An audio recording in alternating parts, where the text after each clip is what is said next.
Assalamualaikum warahmatullahi wabarakatuh. Perkenalkan, saya Yuli Astuti Purwaningsi, mahasiswi farmasi di Universitas Megareski Makassar dengan NIM D1B1222185. Video ini kami buat untuk memenuhi tugas mata kuliah wawasan ilmu farmasi dengan tema bentuk sediaan obat dan cara kerja obat oleh dosen pengampu yang terhormat Bapak Apoteker Safarudin MSI. Menurut Peraturan Pemerintah Republik Indonesia tahun 2009 tentang pekerjaan kefarmasian, yang dimaksud sediaan obat adalah obat, bahan obat, obat tradisional, dan kosmetika. Dalam penggunaannya, obat mempunyai berbagai macam bentuk. Semua bentuk obat mempunyai karakteristik dan tujuan tersendiri. Ada zat yang tidak stabil jika berada dalam sediaan tablet, sehingga harus dalam bentuk kapsul. Atau ada pula obat yang dimaksudkan larut dalam usus, bukan dalam lambung. Semua diformulasikan khusus demi tercapainya efek terapi yang diinginkan. Misalnya, tablet dengan kaplet itu berbeda, atau tablet yang harus dikunyah dulu, seperti contohnya obat MAH, yakni antacid. Oleh karena itu, penting sekali bagi kita semua untuk mengetahui bentuk sediaan obat. Nah, kali ini akan membahas bentuk-bentuk sediaan farmasi, khususnya obat, dan bagaimana mekanisme kerja dalam tubuh. Pertama, pulvis atau serbuk merupakan campuran kering bahan obat atau zat kimia yang dihaluskan. 2. Pulveres merupakan serbuk yang dibagi bobot yang kurang lebih sama. Dibungkus menggunakan bahan pengemas yang cocok untuk sekali minum. Contohnya adalah buyer. 3. Tablet atau kompresi merupakan sediaan padat kompak dibuat secara kempa cetak dalam bentuk tabung pipi atau sekuler kedua permukaan rata atau cembung, mengandung satu jenis obat atau lebih dengan atau tanpa bahan tambahan. Tablet terdiri dari: pertama, tablet kempa. Paling banyak digunakan, ukuran dapat bervariasi, bentuk serta penandaannya tergantung desain cetakan. 2. Tablet cetak dibuat dengan memberikan tekanan rendah pada massa lembab dalam lubang cetakan. 3. Tablet sublingual digunakan dengan meletakkan tablet di bawah lidah. 4. Tablet bukal digunakan dengan meletakkan di antara pipi dan gusi. 5. Tablet effervescens tablet larut dalam air, harus dikemas dalam wadah tertutup rapat atau kemasan tahan lembab. 6. Tablet kunyah. Cara penggunaannya dikunyah, meninggalkan sisa rasa enak di rongga mulut, mudah ditelan, tidak meninggalkan rasa pahit atau tidak enak. Selanjutnya, bentuk sediaan yang keempat adalah pil. Berbentuk sediaan padat, bundar, dan kecil, mengandung bahan obat dan dimaksudkan untuk pemakaian oral. Saat ini sudah jarang ditemukan karena tergusur tablet dan kapsul, namun masih banyak ditemukan pada seduhan jamu. 5. Kapsul merupakan sediaan padat yang terdiri dari obat dalam cangkang keras atau lunak yang dapat larut. 6. Kaplet atau kapsul tablet merupakan sediaan padat kompak dibuat secara kempa cetak, bentuknya oval seperti kapsul. 7. Larutan atau solusiones merupakan sediaan cair yang mengandung satu atau lebih zat kimia yang dapat larut, biasanya dilarutkan dalam air. Cara penggunaannya yaitu larutan oral dan larutan topikal. 8. Suspensi merupakan sediaan cair mengandung partikel padat tidak larut terdispersi dalam fase cair. Macam suspensi antara lain suspensi oral, suspensi topikal yang penggunaannya pada kulit, suspensi tetes telinga digunakan pada telinga bagian luar, suspensi optalmik, dan suspensi sirup kering. 9. Emulsi merupakan sediaan berupa campuran dari dua fase dalam sistem dispersi. Fase cairan yang satu terdispersi sangat halus dan merata dalam fase cairan lainnya. Umumnya distabilkan oleh zat pengemulsi. 10. Galenik merupakan sediaan yang dibuat dari bahan baku yang berasal dari hewan atau tumbuhan yang disari. 11.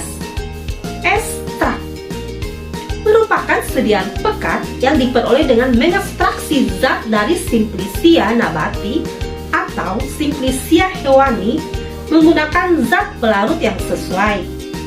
Kemudian semua atau hampir semua pelarut diuapkan dan massa atau serbuk yang tersisa diperlakukan sedemikian sehingga memenuhi baku yang ditetapkan. 12. Infusa merupakan sediaan cair yang dibuat dengan mengekstraksi Simplicia nabati dengan air pada suhu 90 derajat Celcius selama 15 menit. 13. Imunoserum merupakan sediaan yang mengandung imunoglobulin khas yang diperoleh dari serum hewan dengan pemurnian berkhasiat menetralkan toksin atau kuman, misalnya bisa ular, dan mengikuti kuman atau virus atau antigen. 14. Salep merupakan sediaan setengah padat ditujukan untuk pemakaian topikal pada kulit atau selaput lendir. Salep dapat juga dikatakan sediaan setengah padat yang mudah dioleskan dan digunakan sebagai obat luar. Bahan obat harus larut atau terdispersi homogen dalam dasar salep yang cocok. 15. Supositoria merupakan sediaan padat dalam berbagai bobot dan bentuk yang diberikan melalui rektal, vagina, atau uretra. Umumnya meleleh, melunak, atau melarut pada suhu tubuh. Tujuan pengobatannya adalah: pertama, penggunaan lokal, memudahkan defekasi serta mengobati gatal, iritasi, dan inflamasi karena hemoroid. Kedua, penggunaan sistematik, contohnya aminofilin dan teofilin untuk asma, chlorpromazin untuk anti muntah, kloralhidrat untuk sedatif dan hipnotik, aspirin untuk analgesik, antipiretik.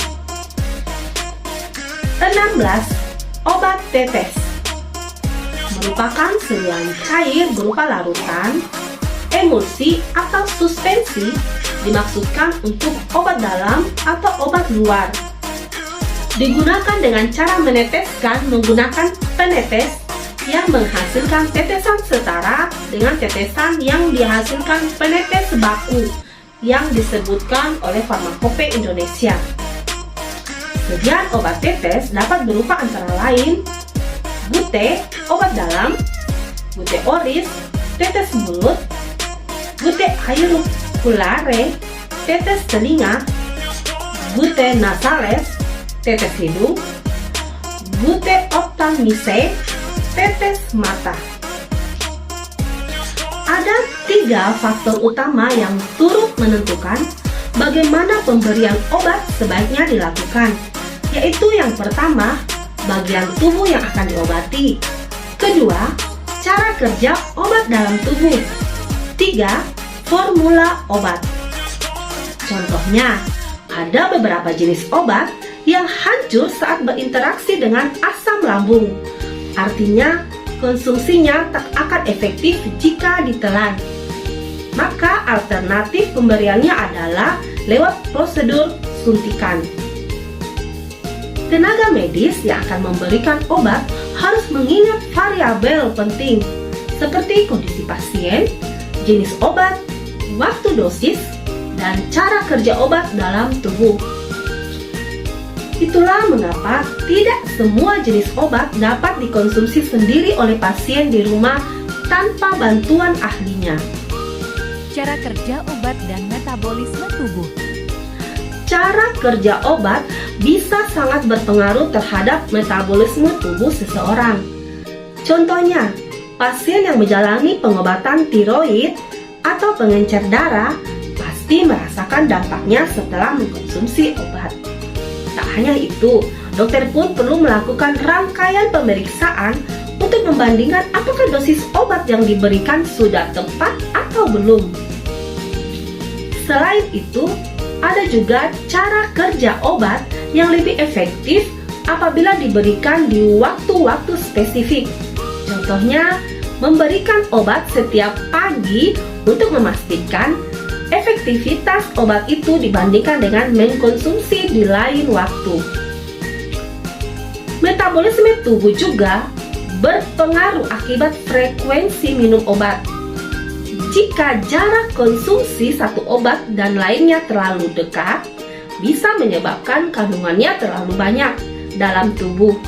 Sebaliknya, ketika pasien melewatkan waktu minum obat, cara kerjanya bisa tidak lagi optimal. Lebih jauh lagi, metabolisme tubuh juga bisa terpengaruh akibat jenis obat yang dikonsumsi. Efek samping yang paling umum adalah terjadinya reaksi alergi. Ketika ini berlangsung, segera informasikan kepada dokter. Bisa jadi ada interaksi dengan obat lain atau perlu dicari alternatif jenis obat yang lain. Komposisi sebuah sediaan obat tidak hanya berisi zat aktif saja. Zat aktif tersebut dikombinasikan dengan bahan-bahan lain yang tidak memberikan efek terapi untuk membantu pelepasan obat atau sekedar memperbaiki tampilan atau rasa. Dari kombinasi tersebut dapat dibentuk berbagai sediaan yang menyesuaikan karakter di zat aktif tersebut dan tujuan penggunaannya. Misalnya, vitamin C yang memiliki berbagai bentuk sediaan seperti tablet kunyah agar dapat dikonsumsi oleh anak-anak. Tablet pelepas pundak agar tidak mengiritasi lambung. Vitamin C dalam bentuk serbuk agar dapat dilarutkan dan diminum. Vitamin C dalam bentuk sediaan krim untuk dapat dioleskan ke kulit atau bahkan injeksi agar dapat memberikan aksi yang cepat. Adanya berbagai bentuk sediaan dapat memudahkan adanya alternatif jika terdapat kondisi tertentu dapat menghalangi pemberian obat pada rute tertentu. Misalnya, ketika pasien tidak sadarkan diri, maka pemberian tablet secara oral tidak memungkinkan dan memerlukan rute pemberian lain seperti injeksi. Selain itu, pembelian bentuk sediaan obat bergantung pada sifat fisika kimia atau kestabilan dari zat aktif tersebut.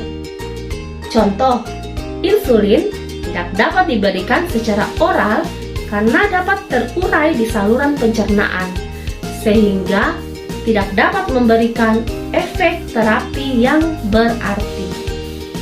Berikut ilustrasi perjalanan obat secara oral masuk ke dalam tubuh manusia.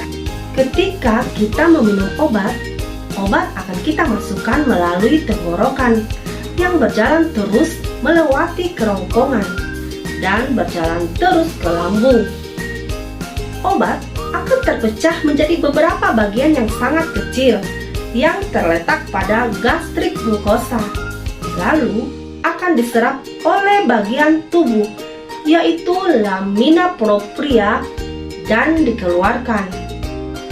Berjalan terus melalui usus halus dan melalui usus yang terdapat bakteri di dalamnya, serta melalui pembuluh darah yaitu liver dan pankreas. Lanjut berjalan terus menuju hati melalui Helgartic veins dan diserap oleh hati menuju kantung empedu untuk disaring melalui metabolisme tubuh.